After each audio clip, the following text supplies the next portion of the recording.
guys, jadi di sini kita mau menjelaskan materi tentang bab pertumbuhan ekonomi.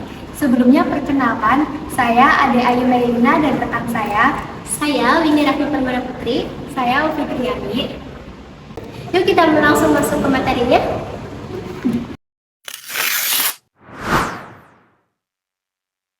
Teman-teman tahu nggak sih apa itu pertumbuhan ekonomi? Pertumbuhan ekonomi dapat diartikan sebagai proses pertumbuhan suatu negara menuju ekonomi yang lebih baik secara berkesinambungan. Terdapat 3 komponen dasar untuk pertumbuhan ekonomi. Yang pertama, meningkatnya persediaan barang secara terus-menerus. Yang kedua, teknologi maju sebagai alat ukur untuk mengetahui tingkat pertumbuhan ekonomi. Dan yang ketiga, penggunaan teknologi secara meluas untuk meningkatkan inovasi. Perkembangan ekonomi lebih mengacu pada masalah negara terbelakang dan pertumbuhan ekonomi lebih mengacu pada masalah negara maju. Menurut para ekonom, pertumbuhan ekonomi adalah suatu kenaikan kapasitas produksi yang diwujudkan dalam bentuk kenaikan pendapatan nasional. Indikator pertumbuhan ekonomi adalah PDB karena mengukur pendapatan lokal di dalam perekonomian. Sedangkan PNB kurang digunakan karena hanya melihat di dalam kewarganegaraan saja dan aktivitas ekonomi yang terjadi di dalam wilayah negara. Pembangunan ekonomi dan pertumbuhan ekonomi adalah dua hal yang saling berkaitan. Pembangunan ekonomi adalah suatu proses peningkatan ekonomi dengan mempertimbangkan pertumbuhan penduduk dan struktur ekonomi fundamental.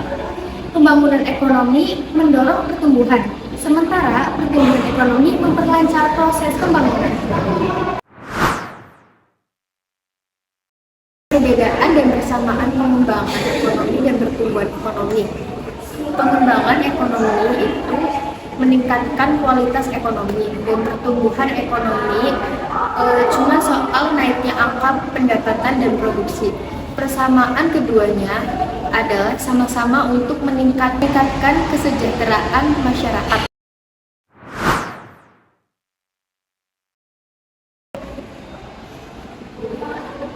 Teori pertumbuhan ekonomi. Teori pertumbuhan ekonomi berkembang secara pesat, tetapi ada secara umum, yaitu terbagi menjadi 2 arus besar. Yang pertama itu mazhab historis dan mazhab analitis. Mazhab historis ini apa sih? Mazhab historis yaitu bisa disebut sebagai teori pertumbuhan ekonomi linear atau juga menguraikan penahapan dalam pertumbuhan ekonomi. Sedangkan mazhab analitis yaitu sebab akibat dalam pertumbuhan ekonomi. Dalam teori analitis terbagi menjadi 3. Yang pertama yaitu teori klasik, yang kedua neoklasik, yang ketiga yaitu pertumbuhan struktural. Oh ya teman-teman, selain yang tadi saya sebutkan arus besarnya, yaitu ada 3 teori. Yang pertama teori dependensia, yang kedua Schumpeter, yang ketiga aliran baru.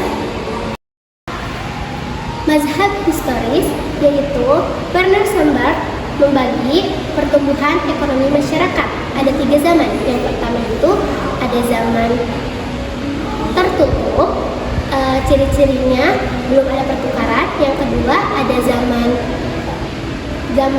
kerajinan dan pertukaran, ciri-cirinya itu meningkatnya kebutuhan manusia. Yang ketiga ada zaman kapitalis, yaitu yang mulai muncul banyak perusahaan yang menghimpun berbagai keahlian masyarakat.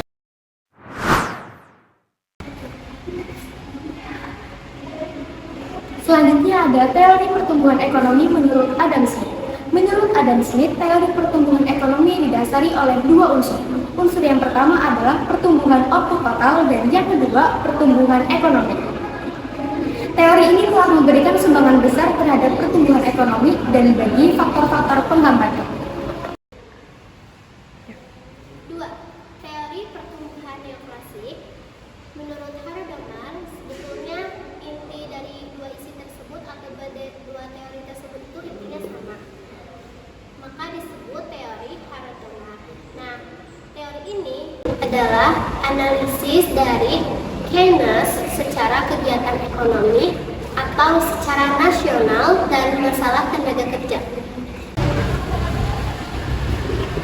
Ada 4 asumsi dari teori Harudama. Yang pertama yaitu perekonomian dalam keadaan kerja penuh. Yang kedua yaitu perekonomian terbagi menjadi 2 sektor, sektor perusahaan dan rumah tangga. Yang ketiga yaitu ada besarnya tabungan masyarakat dan pendapatan nasional. Yang keempat yaitu kecenderungan untuk menabung.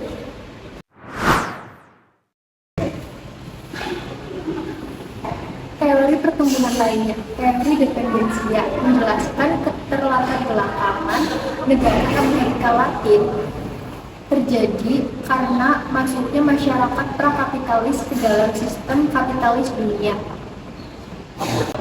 dengan 2 aliran, yaitu Marxis dan Neo-Marxis, yang melihat ketergantungan perspektif perjuangan kelas dan negara Amerika Latin.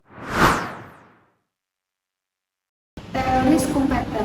Menurut teori Schumpeter, kapitalisme merupakan sistem yang paling banyak menciptakan pembangunan ekonomi yang besar lewat inovasi. Inovasinya meliputi produksi baru, pasar baru, terus bahan baku baru, dan perubahan organisasi industri yang lebih efisien.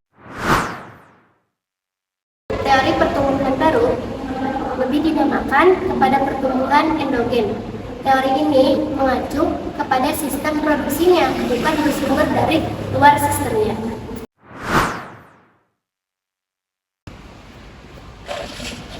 Teori geografi ekonomi baru yaitu dipelopori oleh teori neoklasik yang berargumen bahwa teori ini timbul dari perilaku pengusaha untuk melakukan penghematan aglomerasi melalui urbanisasi dan lokalisasi.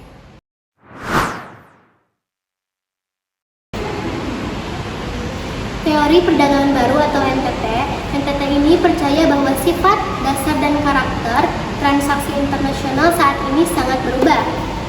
Dalam NTT, pasar ditentukan oleh besar kecilnya kerja di suatu negara. Tenaga kerja ini tidak mudah berpindah lintas ke suatu negara.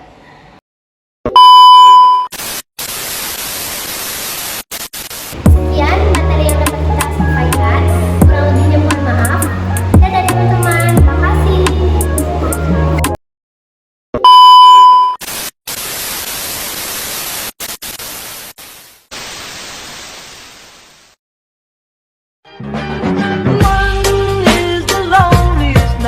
That you'll ever do. Two can be as bad as one. It's the loneliest number since the number one.